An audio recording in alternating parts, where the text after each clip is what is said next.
Hello friends, എല്ലാവർക്കും magic മസാലയിലേക്ക് സ്വാഗതം. ഇന്ന് ചട്നിയുടെ റെസിപ്പിയുമായിട്ടാണ് കേട്ടോ ഞാൻ വന്നിട്ടുള്ളത്. ഇഡ്ലിയുടെയും ദോശയുടെയും ഒപ്പം കഴിക്കാൻ പറ്റിയ 2 തരം ചട്നികളാണ് ഇന്ന് കാണിക്കുന്നത്. കോക്കനട്ട് ചട്നിയും ടൊമാറ്റോ ചട്നിയും. അപ്പോൾ അതെങ്ങനെയാണ് ഉണ്ടാക്കുന്നതെന്ന് നോക്കിയാലോ. അതിന് മുമ്പായിട്ട് വീഡിയോ ആദ്യമായിട്ടാണ് കാണുന്നതെന്നുണ്ടെങ്കിൽ ഒന്ന് സബ്സ്ക്രൈബ് ചെയ്തേക്കണേ. ആദ്യം തന്നെ നമുക്ക് കോക്കനട്ട് ചട്നി എങ്ങനെയാണ് റെഡിയാക്കുന്നതെന്ന് നോക്കാം. അതിനായിട്ട് 250 ml കപ്പിൽ 1 കപ്പ് തേങ്ങയാണ് എടുത്തിട്ടുള്ളത്. അത് നമുക്ക് മിക്സിയുടെ ജാറിലേക്ക് ഇട്ട് കൊടുക്കാം.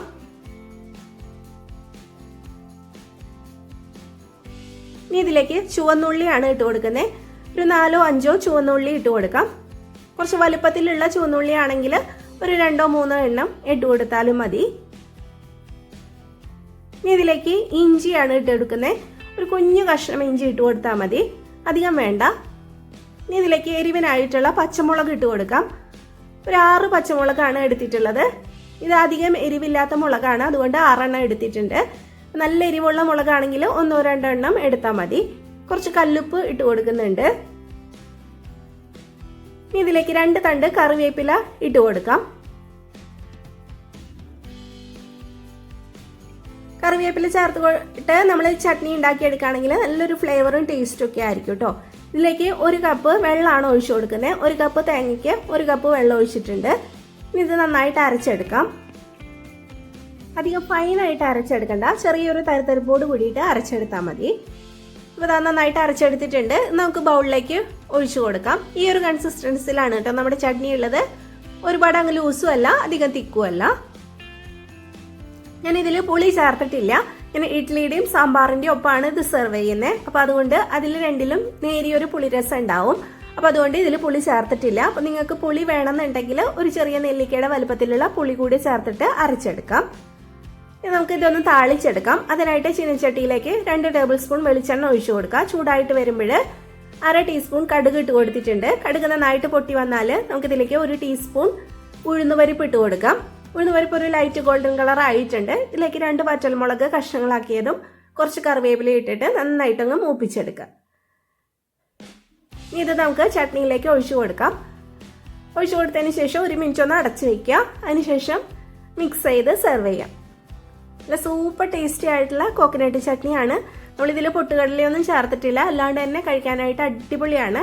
അപ്പോൾ ഒരു പ്രാവശ്യമെങ്കിലും ഈ രീതിയിലൊന്ന് തയ്യാറാക്കി നോക്കണേ. വീഡിയോ ഇഷ്ടപ്പെട്ടാൽ ലൈക്ക് ചെയ്യാനും ഷെയർ ചെയ്യാനും മറക്കരുത് കേട്ടോ. നമ്മുടെ നല്ല സ്വാദുള്ള കോക്കനട്ട് ചട്നി റെഡി ആയിട്ടുണ്ട്.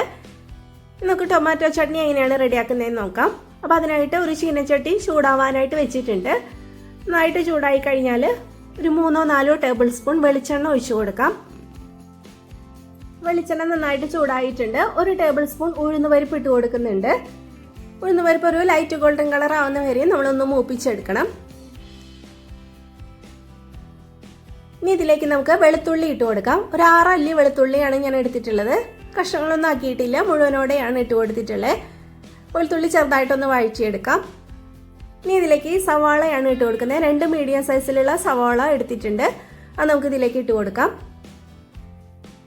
ഈ സവാള ഒന്ന് സോഫ്റ്റ് ആയിട്ട് നന്നായിട്ടൊന്ന് വഴന്ന് വരണം. ഇതിന്റെ കളറൊന്നും ചേഞ്ച് ആവേണ്ട ആവശ്യമില്ല. ഇപ്പൊ സവാള നന്നായിട്ട് വഴന്നിട്ടുണ്ട്. ഇനി നമുക്ക് ഇതിലേക്ക് മുളക് പൊടി ഇട്ട് കൊടുക്കാം. എരിവിനായിട്ടുള്ളത് 3/4 ടേബിൾ സ്പൂൺ എരിവുള്ള മുളക് പൊടിയും 1/4 ടേബിൾ സ്പൂൺ കാശ്മീരി ചില്ലി പൗഡറാണ് ഞാൻ ഇട്ട് കൊടുത്തിട്ടുള്ളത്. നിങ്ങൾക്ക് എത്രയാണോ എരിവ് വേണ്ടത് അതിനനുസരിച്ചിട്ട് ഇട്ട് കൊടുക്കുക. കാശ്മീരി ചില്ലി പൗഡർ ഇട്ട് കൊടുക്കണമെന്ന് നിർബന്ധമൊന്നുമില്ല, കളർ കിട്ടാൻ വേണ്ടിയിട്ടാണ് ഇട്ട് കൊടുത്തിട്ടുള്ളത്. ഇനി ഇതിലേക്ക് ഒരു മീഡിയം തക്കാളിയാണ് ഇട്ട് കൊടുത്തിട്ടുള്ളത്. കുറച്ച് കറിവേപ്പില ഇട്ട് കൊടുക്കാം. എല്ലാം കൂടിയിട്ട് നന്നായിട്ടൊന്ന് വഴറ്റിയെടുക്കാം. ഈ തക്കാളി ഒന്ന് നന്നായിട്ടൊന്ന് ഉടഞ്ഞു വരണം, അതുവരെ ഒന്ന് വഴറ്റിയെടുക്കാം. ഇപ്പം തക്കാളി വഴന്നു തുടങ്ങിയിട്ടുണ്ട്. ഇനി ഇതിലേക്ക് നമ്മൾ കോൽപ്പുളിയാണ് ചേർത്ത് കൊടുക്കുന്നത്. നെല്ലിക്കയുടെ വലുപ്പത്തിലുള്ള കോൽപ്പുളി എടുത്തിട്ടുണ്ട്. അത് നമുക്ക് ഇതിലേക്ക് ഇട്ട് കൊടുക്കാം.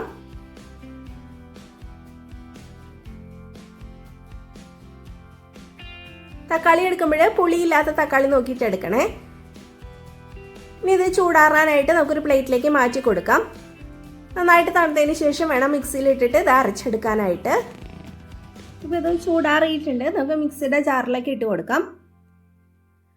ഇതിലേക്ക് ഒരു 1/2 കപ്പ് വെള്ളം കൂടി ഒഴിച്ചു കൊടുക്കാം.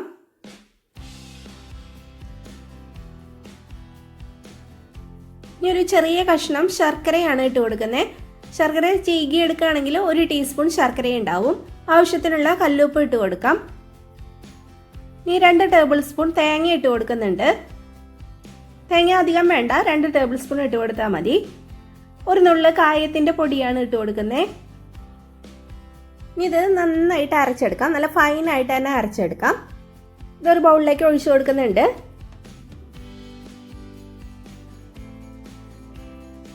നല്ല സ്വാദാണ് കേട്ടോ ഈ ടൊമാറ്റോ ചട്നി കൂടിയിട്ട് ദോശയും ഇഡ്ഡലിയൊക്കെ കഴിക്കാനായിട്ട്. ഈ ഒരു ചട്നി മാത്രം മതി കഴിക്കാനായിട്ട്, അത്രയ്ക്ക് സ്വാദാണ്. അപ്പോൾ ഒരു പ്രാവശ്യമെങ്കിലും ഈ രീതിയിലൊന്ന് തയ്യാറാക്കി നോക്കുക.